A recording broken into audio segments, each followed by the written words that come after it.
The World Bank Group has committed 150 billion US dollars for investments into Africa over the next 5 years. World Bank Group President David Malpass says a large portion of the fund will be through grants and long-term zero-interest rate loans. David Malpass joins me for this conversation. Also joining me from Johannesburg is my colleague, Godfrey Mutizwa.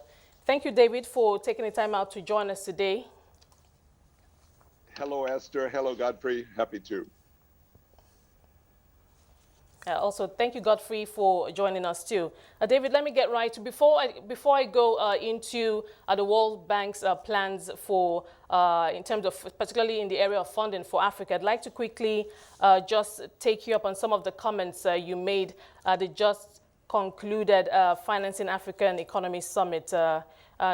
Especially around the issue of debt, which was very high on the minds of African leaders who attended that summit. You did talk about or highlighted the importance of debt sustainability and transparency, which you said is quite key in attracting investment and new funding to the continent. But you also said that there's been very limited progress in these areas among many African countries, and you also did highlight or cite Chad as an example. I'd like you to just share your thoughts. To what extent could this be a hindrance in raising or mobilizing private capital for the continent?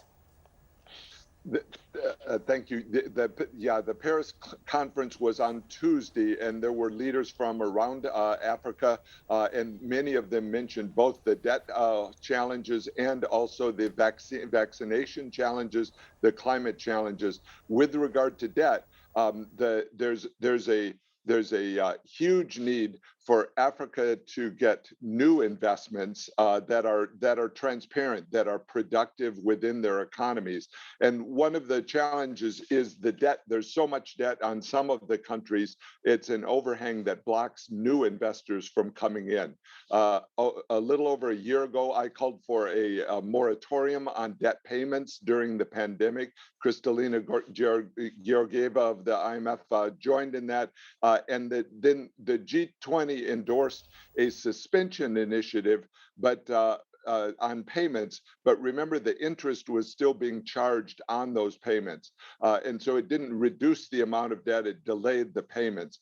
Then later in the year in 2020, the G20 called for a debt reduction. And that's the process that we're working to support very, very actively now, because it's a pathway for the most indebted countries, the over-indebted governments, to find a way to restructure the debt and move forward.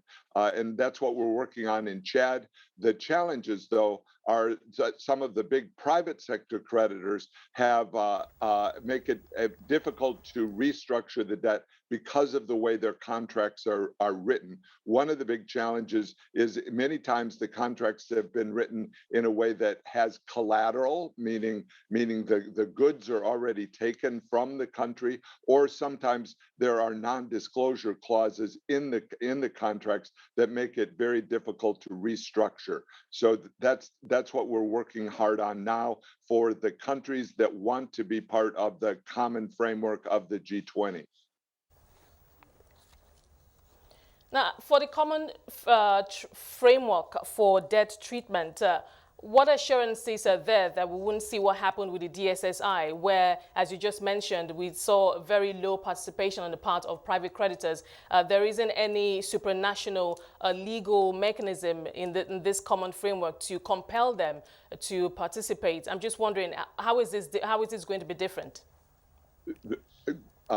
It's a challenge, but the G20 said in the common framework that it expects the private sector to provide comparable treatment to the official bilateral creditors, and that also applies to the policy banks, which are a third category of major creditor for many of the African countries. So the G20's expectation was that there would be comparable treatment. What that means is if some of the creditors lower the amount of debt, then all of the creditors should do the same.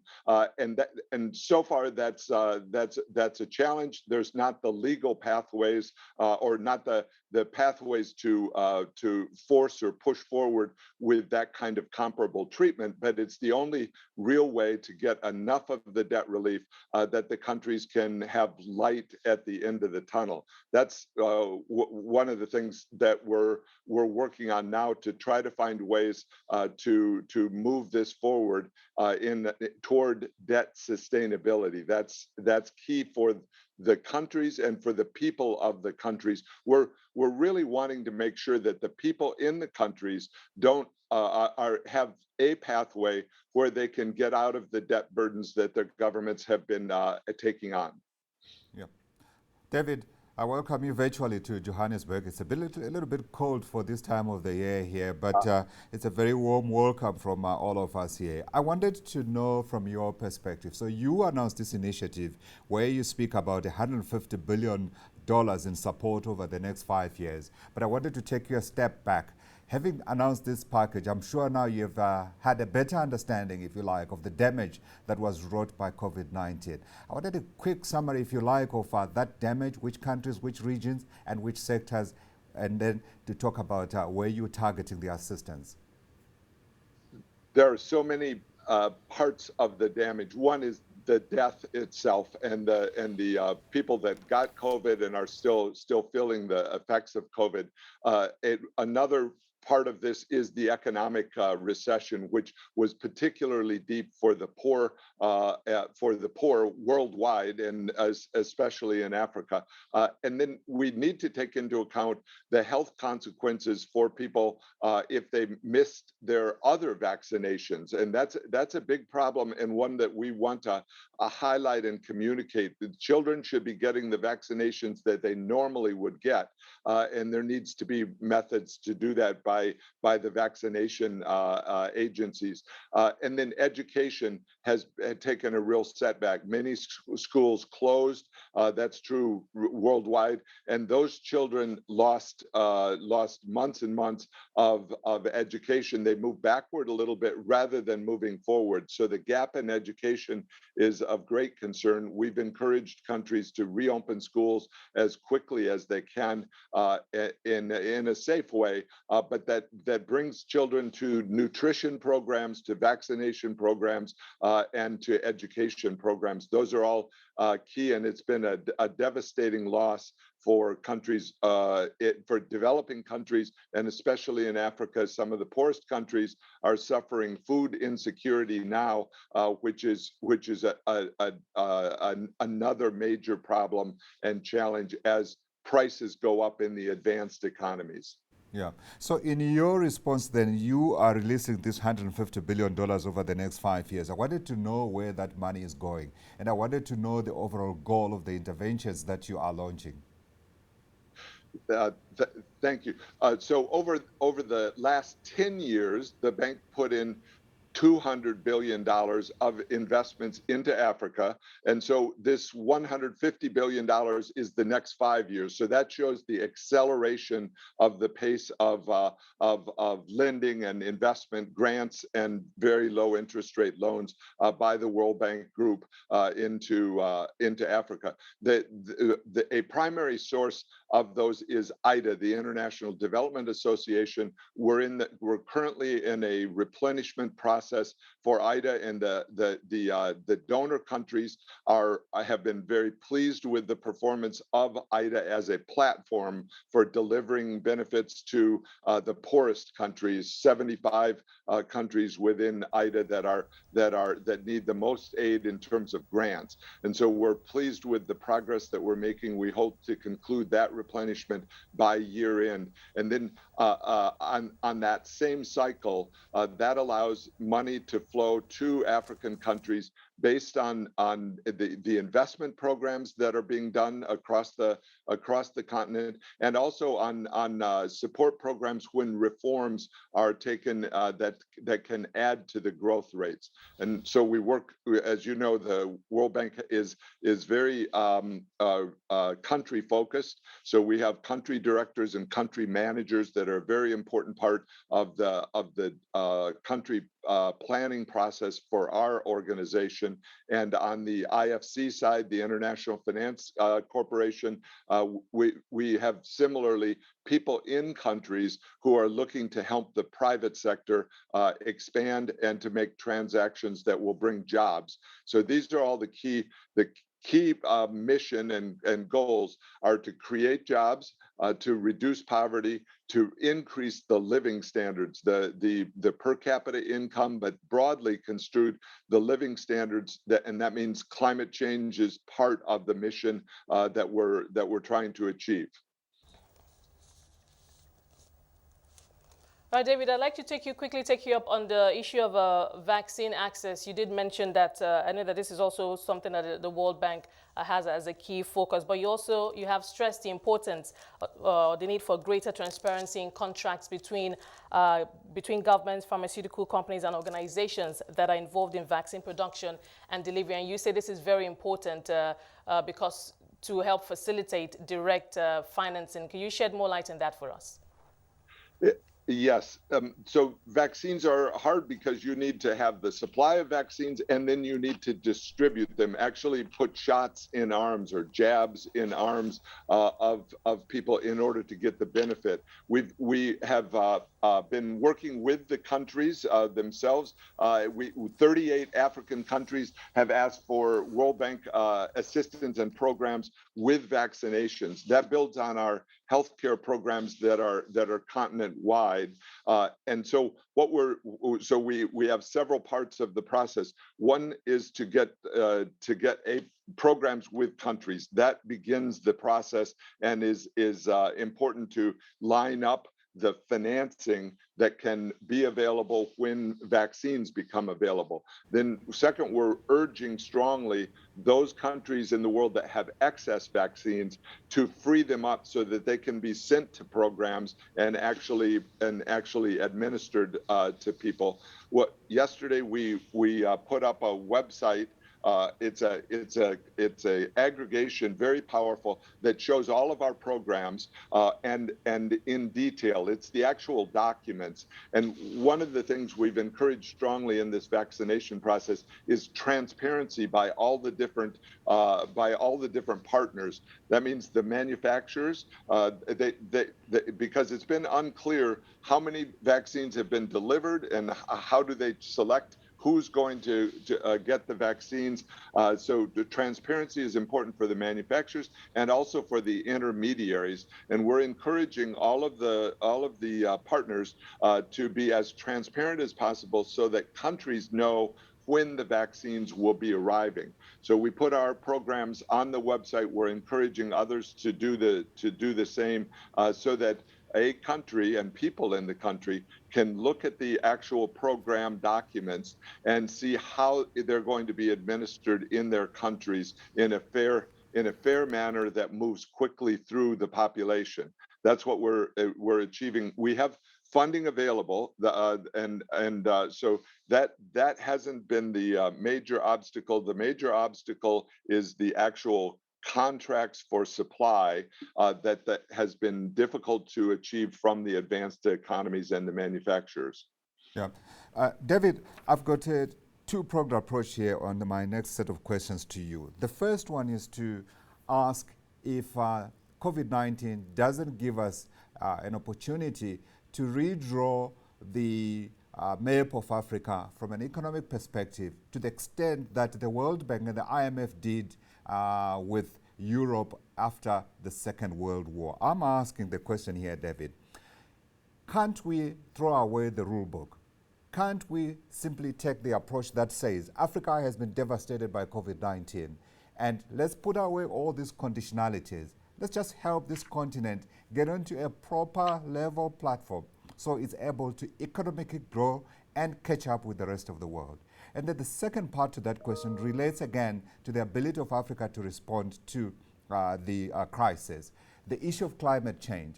Yesterday, we had the International Energy Agency saying that there shouldn't be any money that's put into fossils and all these other resources that we've been using in the past to power energy. And yet at the same time, we know that Africa desperately requires power 2/3 of our people do not have access to power.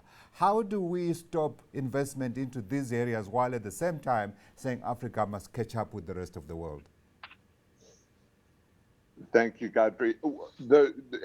The rule book, as you're describing it, is quite expandable in terms of the resources that can flow. I don't think conditionality should be considered as a blockage. What the programs that we do are trying to accomplish is actually have money get to people. So there are provisions that work against corruption within countries, and that's an important part of the way the operations are set up in order to have maximum benefit. And that's true also of the choice of the programs. We're looking and we work closely with the governments to hear what the development plans are, and then to provide financing for plans that will help the people of the country move forward. So that's the mission, and the rules fit within that mission, I think, in an effective way. So one of the big challenges is to connect the investment projects with the actual needs of the people. And I'm glad you mentioned electricity. We just in Paris, and Makhtar Diop, the head of the IFC, who will be traveling in Africa and met with several African leaders in Paris, announced and explained an electricity access initiative that we're putting forward to bring more people onto grids and onto rural non-grid electricity solutions. We need to integrate the climate goals with the development goals of the country in ways that bring more people electricity, not fewer. To the point that you raised as far as which types of energy are available, we've made clear that the Paris Agreement provides for reductions in high carbon uses. So one of the priorities, or one of the challenges for Africa, is to set priorities where you lower the most carbon intensive kinds of activities. That might be coal production for electricity, needs to shift to lower carbon uses, and the same in agriculture. Some of the high carbon uses are in land use, and that can be adjusted in a way that's very consistent with development. So the goal is to have faster development, more growth in ways that bring more electricity, but in ways that are also consistent with climate goals that the countries establish under the Paris Agreement. Now, David, still on climate change, we've seen the climate change and also, to some extent, the COVID-19 crisis exacerbating food crisis in parts of Africa. But I'll use Nigeria as an example, the Chad, the Sahel region, and that has also been further exacerbated by security challenges in that region. I know that many of the projects of both the World Bank, the IMF, development finance institutions, many of them we see them targeted in the rural areas where we see to a large extent the most impact. I'd like you to speak on some project or a focus of the World Bank in the areas of agriculture, what you're doing to mitigate the effects of the food crisis that we're seeing, particularly for Nigeria, for example, in the northern part of the country. There are many aspects of this. One is as desertification spreads, we're working on land preservation kinds of programs. We've announced the Great Green Wall, which has $5 billion of funding that's for the Sahel region of northern Africa, and that will have positive. If progress can be made in that region, it helps with the security of other regions. For example, northern Nigeria is impacted by the difficulties in countries to their north. We're also working, we have extensive programs, for example, in Chad, aimed at trying to reduce the fragility. That means by improving the stability of the governance process, and by also importantly by having more jobs for young people. That's one of the strongest and best ways to reduce the violence. But we're troubled by violence, and by violence against women, which is a giant problem, and one that we have extensive programs to try to counteract through all sorts of through many techniques. One is through helping there be security or safety as the woman goes to a job. What one part of violence is on the way to the job. Another is the legal structure that protects women against violence. One other thing I want to mention is is a spot of progress that I highlighted in Paris, which is the Sudan. There was a conference on Monday which was successful at moving the ball at completing or moving toward completion of the arrears clearance process for Sudan. As you know, Sudan's been out of had grave difficulties in the 1980s, 90s, and 2000s, and it's now had some stability, which is very welcome. They unified the exchange rate, which was a very positive factor. They stopped using the official rate and all the other rates, and moved forward. And that's been helping substantially with attracting for investment and remittances from people outside Sudan. And so they're starting, and now there can be sizable development assistance programs where the World Bank programs are growing rapidly in Sudan, and that helps the neighbors. That helps Chad, that helps Ethiopia, that helps Egypt when a country can stabilize like that. And so I want to mention or to say that Africa has a huge potential for job creation, for foreign investment, for development of innovation. We see that in many countries around Africa, and I don't want to, I work on the side of trying to help people that are struggling, that are facing these huge challenges. But one thing we do see is with digital technologies, with innovation, with import-export across borders, where borders can be opened immediately, there's more trade, more prosperity for the people, and those are all goals that we have. David, at the end of the 5 years, imagine after you spend $150 billion, I wanted to know what sort of outcomes you are anticipating. We will help you measure them, of course, and would love to have you, hopefully we'll be around after 5 years, and talk about what you'd have achieved. But I just wanted to know, from a national, from a regional, as well as from a people perspective, what sort of outcomes you are anticipating? That is a great question, because that's what we focus on all the time.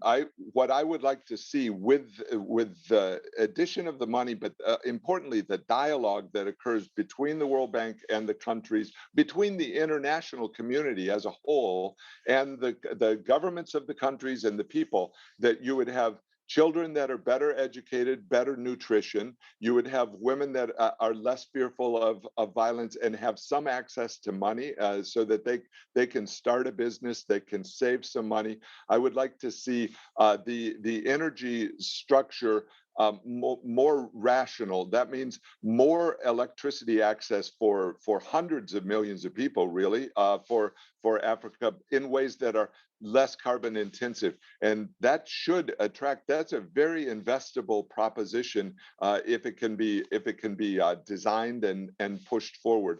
I would like to see much more health security and food security for people. And I think to achieve all of that, there needs to be individual gains country by country and with their neighbors. If you look at each country around Africa, and I'll mention South Africa and Nigeria, where both of you are based, there are big opportunities for improved economic systems and governance systems and energy systems that would enable the future. And we're working and encouraging people to do that. The top priority right now is vaccinations for lots of people, and then immediately beginning the rebuilding effort of the economies. But I think there's room for a huge amount of progress. Using the money, our money won't be enough. We have to mobilize the world in terms of bringing more investments into profitable situations that are offered throughout Africa.